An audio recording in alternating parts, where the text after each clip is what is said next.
Here I have Nokia 5710XA, and today I'm going to show you how to enable Do Not Disturb mode on this device.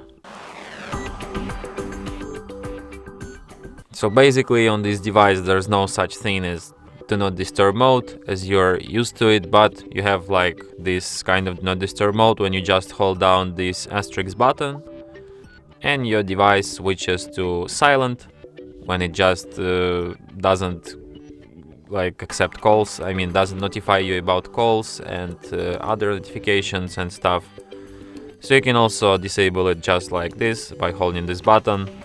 So when you hold it once again, it enables vibration only, and then when you hold it once again and your device is in disturb mode again. So yeah, and that's it. Thanks for watching. If you find this tutorial useful, don't forget to hit that like button and subscribe to our channel.